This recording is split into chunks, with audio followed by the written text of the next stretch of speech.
ኣብ ቀረባ እዋን ናብ እተፈላለዩ መድረኽና ተጓዓዘት ተቐርቦም ዝነበረት ኮንሰርት በቲ ተሪኦ ዝነበረት ዘይንሙድ ምንቅስቓስ ብሃንደበት ኣብቲ መድረኽ ክትወድቕን ቀፂሉና ኣዝዩ መሰከፍ ብዝኾነ ናይ ዳንስ ምንቅስቓስ ኣብ ሓደ ሰዓት ኮኸብ ናይ ፖፕ ስታር ኣርቲስት ዝነበረት ኬቲ ፔሪ ነቲ ናይ ቀደም ተፈታውነታ ንኽተምጽኦ ትገብሮም ዝነበረት ፈተነታት ከም ዝኾኑ ፍለጥ እዩ።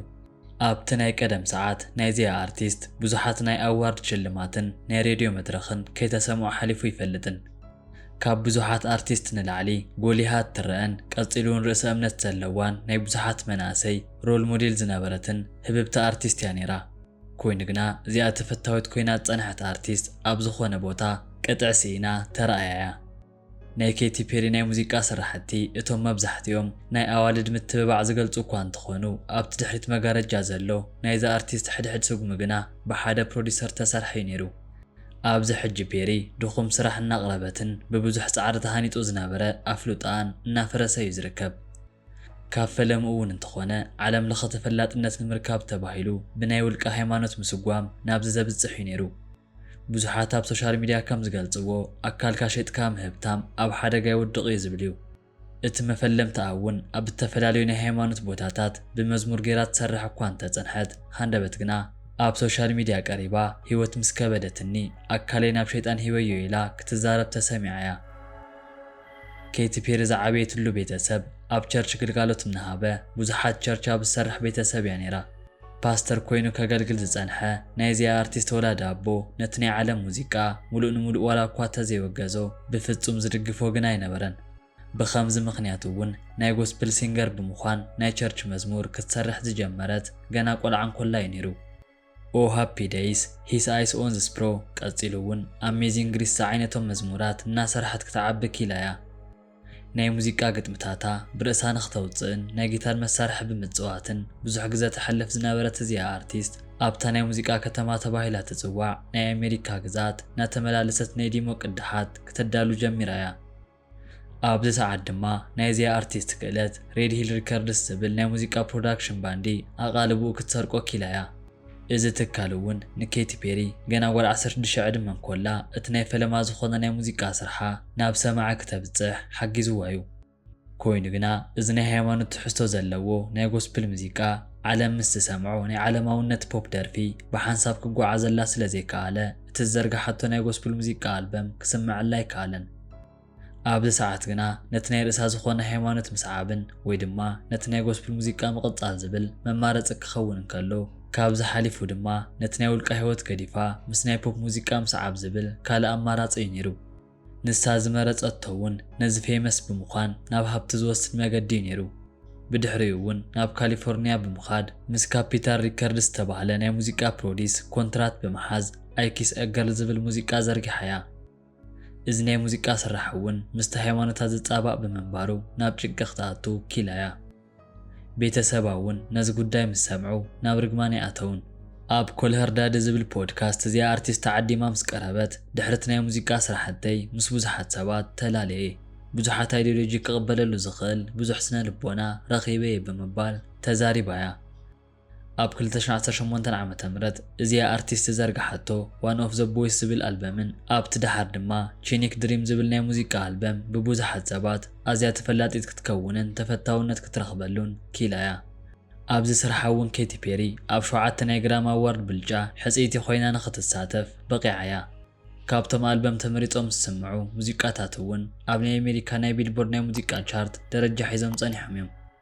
ኣብዚ ሕጂ እውን ናይዚኣ ኣርቲስት ድምፂ ኣብ በቢቦትኡ ወይ እውን ሰባት ኣብ ዝእከብሉ ቦታ ብሬድዮ ተኸፊቱ ምስማዕ ልሙድ ኮይኑ እዩ። ናብ ቲቪ መድረኽ እውን ክትቀርብ ጀሚራ እያ። ኣብ ናይ ኣዋርድ ምድላው ሲምፕሰን ኣብ ዝብል ናይ ቲቪ ፕሮግራም ቀፂሉ እውን ኣብ ከምኒ ሳተርዴይ ናይት ላይፍ ዝዓይነት ምድላዋት ተዓዲማ ብምምፃእ ከምቲ ናይ ቀደም ተፈታውነታ ክትረክብ ጀሚራ እያ።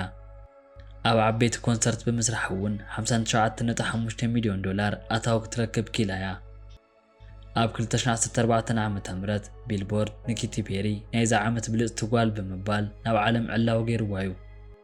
ናይዛ ኣርቲስት ናይ 5 ዓመት ናይ ስራሕ ጉዕዞ ተዓዚቡ ሱፐር ቦል ኣብ ዝብል ናይ ኣሜሪካ ናይ ፉትቦል መዳለዊ ንኬቲ ፔሪ ኣብቲ ፍርቂ ሰዓት ናይ ዕረፍቲ ግዜ እቲ ብሉፅ ዝኾነ ሙዚቃ ክትቐርብ ዕድል ሂብዋ እዩ።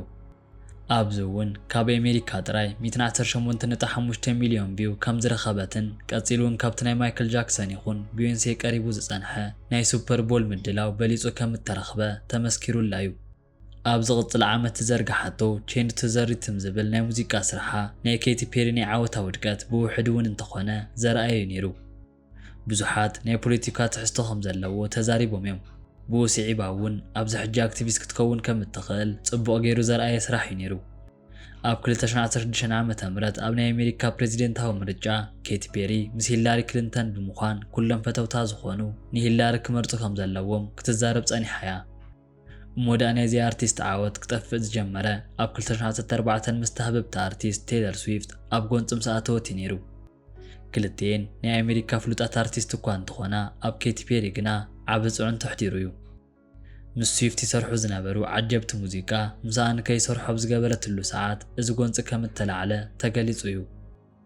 ኣብ 2014 ኣብ ዘውፅኣቶ ስርሓ ድማ ባድ ብለድ ኣብ ዝብል ደርፊ ታይለር ሚስኪን ብምምሳል ኬቲ ፔሪ ድማ ናይ ዓመፀኛ ጠባይ ከም ዘለዋ ገይራ ኣቕሪባታ እያ። ብኸምዚ ምኽንያት እውን ክሳብ 2019 ዓመተ ምህረት ብዝነበረ ጎንፂ ምኽንያት ኬቲ ፔሪ ተቐባልነት ናሰኣነት መጽያ እያ። ነዚ ጽሊት ንኽትቀርፍ እውን ኬቲ ፔሪ ኣብ ላስ ቬጋስ ውሽጢ ፕሌይ ኣብ ዝብል ፕሮግራም ሪዞርት ወርልድ ቲያትር ኣብ ዝተባህለ መድረኽ ውሽጢ ዘቕረበቶ ስራሕ ዕውት ብዘይ ምዃኑ ካልእ ናይ ውድቀት ነጥቢ ኮይኑ እዩ። ኣብ 2024 ዓመተ ምህረት ተዘርግሐ ውመን ዝብል ናይዛ ኣርቲስት ኣልበም ከምቲ ትጽቢት ዝገበረቶ ዕውት ክኾነላ ኣይከኣለን። ኣብቲ ኣልበም ውሽጢ ወይ እውን ብዝበለጸ ኣብ 143 ዝብል ናይ ሙዚቃ ስራሕ ካብቲ ዘለናዮ ናይ ፖለቲካ ዓለም ውፅእ ዝበለን ናይ ፌሚኒዝም ተግባር ዝድግፍን ብምዃኑ ብዙሓት ጽልኢት ከም ዘሕደሩ ገሊጾም እዮም። ብተወሳኺ እውን ኣብዚ ናይ ሙዚቃ ስራሕ ይኹን ካልኦት ስራሕታ ከም ፕሮዲሰር ኮይኑ ይገንሓ ዝነበረ ዶክተር ሉክ እቲ ካልእ ኣብ ልዕሊ ኬቲ ፔሪ ጽልኢት ንክሓድር ምኽንያት ኮይኑ እዩ። ዶክተር ሉክ ኣብ ልዕሊ ኣርቲስት ኬሻ ብዘብፅሖ ጾታዊ መጥቃዕቲ ምኽንያት ስሙ ብጽቡቕ ዝለዓል ሰብ ኣይኮነን። እሞዳኣ ኬቲ እውን ኣብ ልዕሊ እዚ ዶክተር ወላ ሓንቲ ናይ ተቃውሞ ድምፂ ብዘይ ምሃባን ምስኡ ክትሰርሕ መቕጻላን ብዙሓት ሰባት ናይቲ ተግባር ደጋፊት እያ ክብሉ ገሊፆም እዮም። እቲ ካልእ ናይዚ ኣልበም ካልኣይ ሙዚቃ ላይፍ ታይምስ ዝብል ኣብቲ ናይ ቪድዮ ቅዳሕ ዝነበረ ኣብ ስፔን ውሽጢ ዝርከብን ብዩኔስኮ ዝሕሎን ከባቢ ብዘይ ገለ ፍቓዳት እያ ክትሰርሕ ምኽኣላ እቲ ካልእ ክሲ ዝቐረበላ ጉዳይ ኮይኑ እዩ። ቴስላ ሳይበር ትራክ ኣብ ዝዓደገትሉ ጽባሕ ድማ ኣብ ትዊተር ገጽ ኤለን መስክ እቲ ዝዓደግክዎ ኣቕሓ በፂሕኒ እዩ ብምባል ፖስት ገይራ እያ። ኬቲ ፔሪ ናብ ጠፈር ክትጓዓዝ ምኽኣላ ቅጣዕ ዘይብሉ ስራሕ እዩ ክብሉ ገሊፆም እዮም። ን11 ደቂቕ ጥራይ ብ$1,000,000 ምኽፋላ ንብዙሓት ሰባት ዘቆጣዕ ተግባር እዩ ነይሩ። ኣብቲ ናይ ጠፈር ጉዕዞ ሰዓት እውን ኬቲ ፔሪ ብወረቐት ተሰርሐ ጽምብላሊዕ ተጠቂማ ላይፍ ታይም ዝተባህለ ናይ ሙዚቃ ኮንሰርት ኣብ ምልላይ ከም ዘላ ተረዲዮም እዮም። ዓለም ንኽትፈቱን ክትጸልእን ንእሽተይ ምኽንያት ጥራይ ትደሊ። ኣብ 40 ዕድሜኣ ነቲ መቐመጫ ናብ ዝናብትን ከተብሎ ተታሕዘት እዚኣ ኣርቲስት ብዙሕ ውድቀት ንኸጋጥማ ምኽንያት ኮይኑ እዩ። ንለማዓንቲ ዘምፀኽዎ መደብ ነዚ መስል ነይሩ። ዘለኩም ሪቶ ኣብ ናይ ኮመንት ቦታ ግደፍሉይ እናበልኩ ላይክን ሸርን ብምባል ድማ ናብ ኩሉ ንክባጻሕ ደገፍኩም ኣይፈልየን ንክብል ፈቱ።